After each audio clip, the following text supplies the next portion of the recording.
asking for a raise? That directly impacts how much money you make. Or what if you are dreaming of starting a business, or you've already started a new business, but you're afraid to talk to people and you're afraid to share your business with people? I mean, fear is something that stops us all. And that's why I'm here to talk to you, because it doesn't have to. Fear is real, but I am going to share a secret weapon that I have used for years to beat every single fear that used to stop me. Now, first, before we get into this secret weapon, I just want to cover a few facts about fear, what it is, what it isn't, and some things that you may not know about fear. So first thing, fear is a physical state in your body that is exactly the same as excitement. Let me say that again. Fear and excitement are the exact same physical state. Your heart races. You might sweat a little bit. You might feel tightening in your chest. You might feel a pit in your stomach. You have a surge of cortisol. It's basically the way that your body goes into a hyper-aware state because it's readying for action. Now, what's the difference between fear and excitement? Really simple. The only difference between fear and excitement is what your brain is doing as your body is all agitated. If you're excited, your brain's going, oh, wow, this is going to be so cool to ride this roller coaster. If you're afraid, your brain's going, no way, there's no way I'm doing that. This is dangerous. Get out of there. Don't do that. It's saying something different. So what's critical about understanding this is that we're going to use the fact that your mind is either working for you for excitement or against you with fear to your advantage. And I'll tell you about it in just a minute, how you're going to do that. Second thing I want you to understand is that you may have heard the advice, feel the fear and do it anyway. You may have heard the advice, oh, just try to calm down. Think positive thoughts. It doesn't work, does it? And there's a reason why it doesn't work. So let's go back to fact number one. When you're afraid, your body's in a state of arousal and agitation, and your heart is racing, and you're all like amped up, and you're hyper aware of what's going on, and you're freaking out a little bit. What is it like when you're calm? You just kind of chill, right? You got like this low arousal state. Very, very difficult to go from a state of agitation and being all jacked up and excited and weirded out and to a kind of state.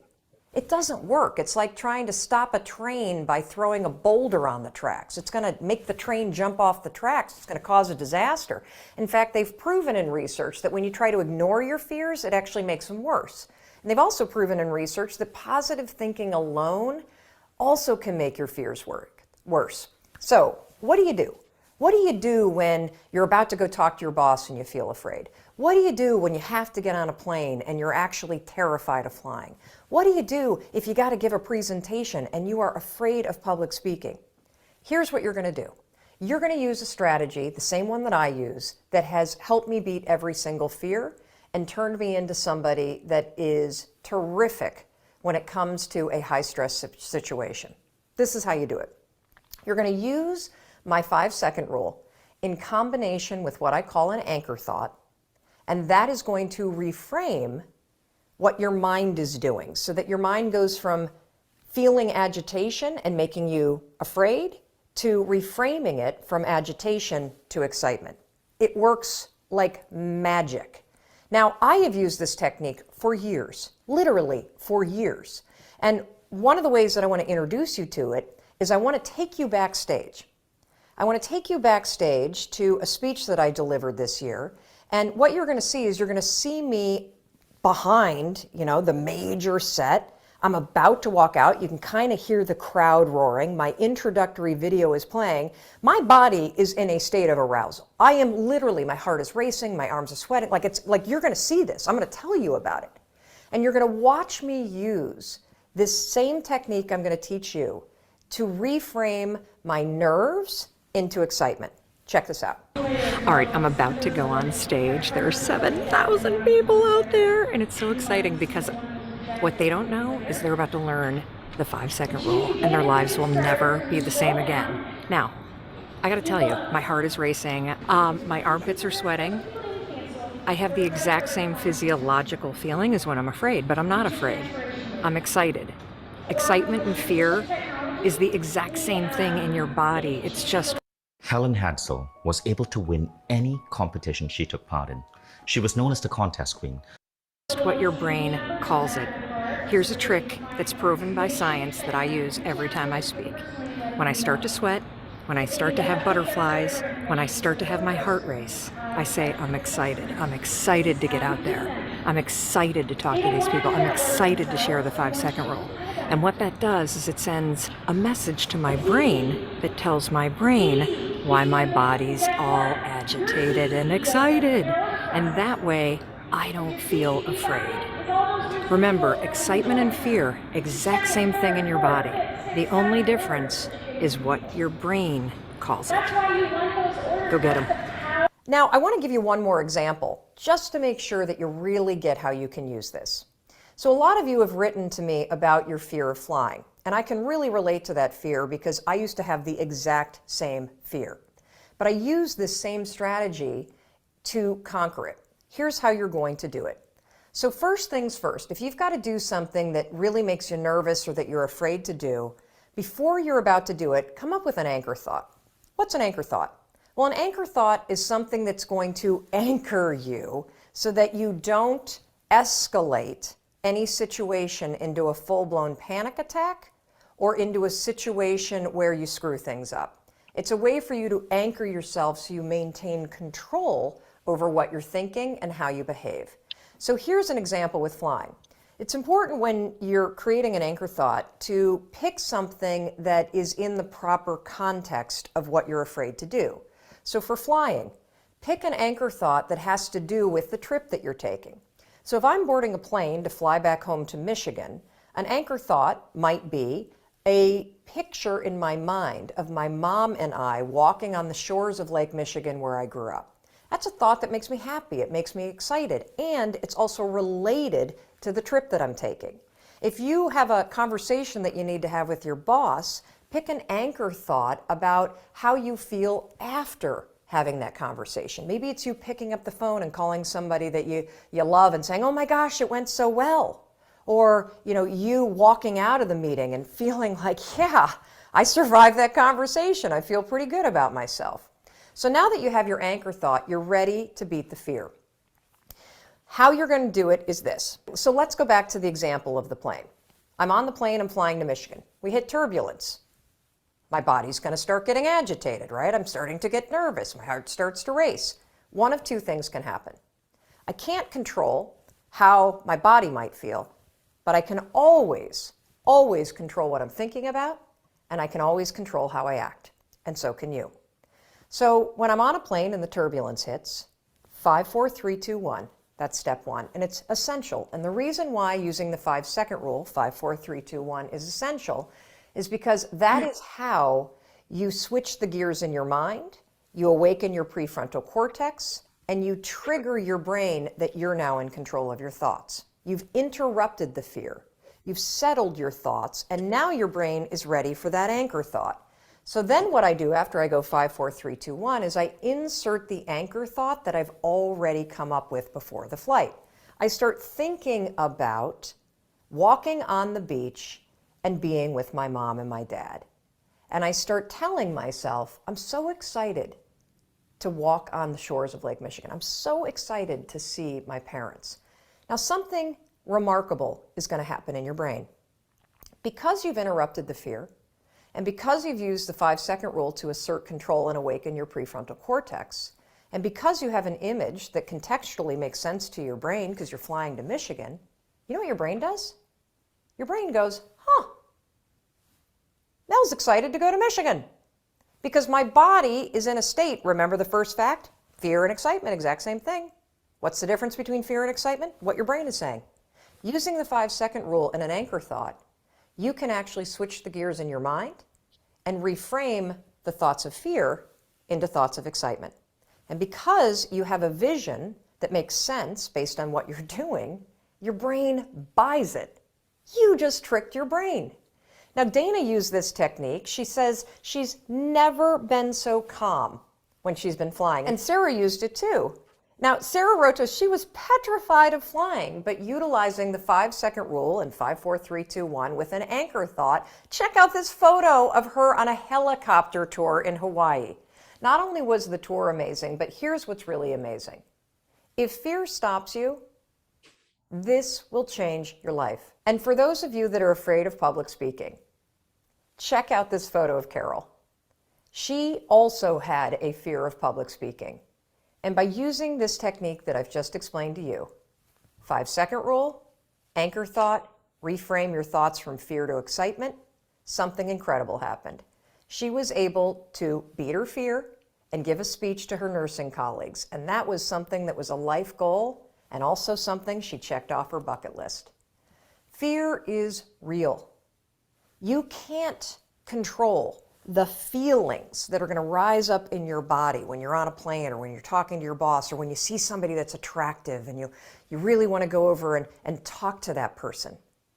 But you can always control what you think, and you can always make a decision about the actions you're going to take. So the next time you feel afraid, 5, 4, 3, 2, 1, go to that anchor thought, tell yourself you're excited, and that, my friend, is the power of how you beat fear in 5 seconds flat. And don't forget, I'm here to help you however I can. Make sure you celebrate your successes on social media using the hashtag 5-second rule. Tag me, and if you ever have a question or you need advice, you can always reach us at hello@melrobbins.com.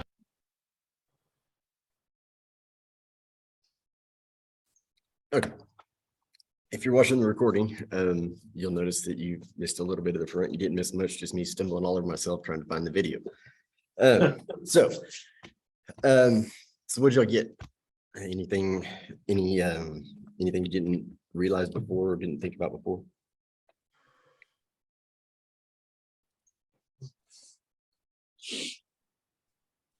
I actually use it in my day-to-day already. Really? I've been using it for a couple years.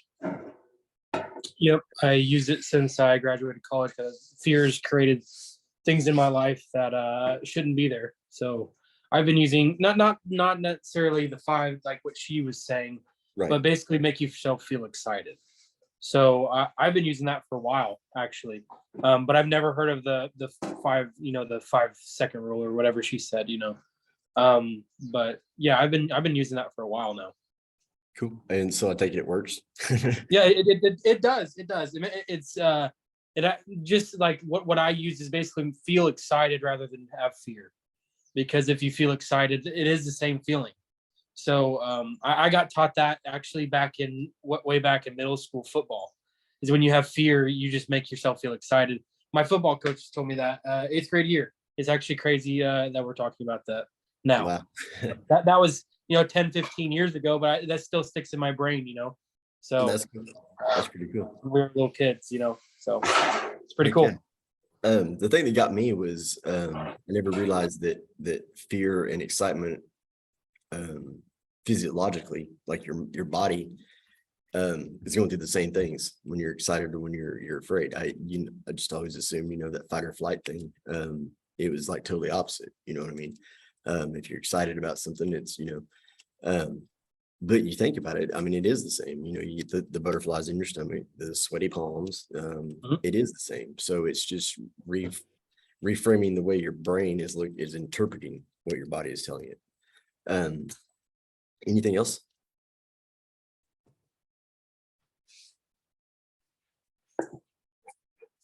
The one thing I do like was the well, like Ethan said the actual 5-second countdown, kind of, because that, like she said, it's a chance for your brain to kind of stop itself, basically. I mean, it gives it, it stops for a second from freaking out, and then you give it that second of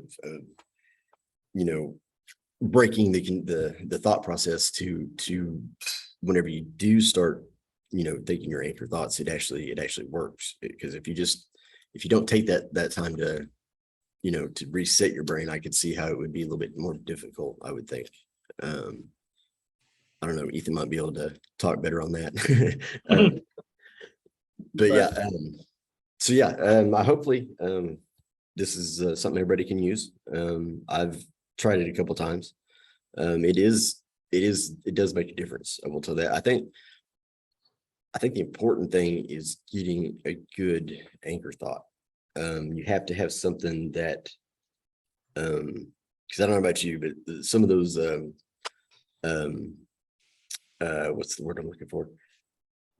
Detrimental thoughts that you get in your head. Some of mine get pretty belligerent. So you have to have a really good anchor thought to get past all that. But yeah, once you figure that out, like I said, I've seen, like Ethan, I've seen how it does help for sure. I almost let fear set in for 5 seconds. You know how she said count down from 5. I almost let fear set in for 5 seconds, and then I go about what I need to do. Because everybody knows what they need to do when it relates to fear. Everybody knows what they need to do, know what they want to do, but they allow fear to overcome that. So I guess like let fear, I let fear come in and do what it wants to do for 5 seconds. I let it have 5 seconds. And then I go about what I need to do and want to do. So very cool. And fear is probably can be a pretty good barometer. If you're afraid of it, that means you probably should at least look at it. So, well, I hope everybody has a great week.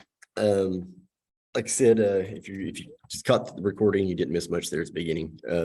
But the whole video will be on my YouTube channel if you want to check it out. And other than that, I hope everybody has a great week. Looks like we got a little bit of break in the heat. Looks like fall might finally be here. So hope everybody enjoys it. And if you need anything, you know where to find me. yeah. Thank Have a you. good one. Dave.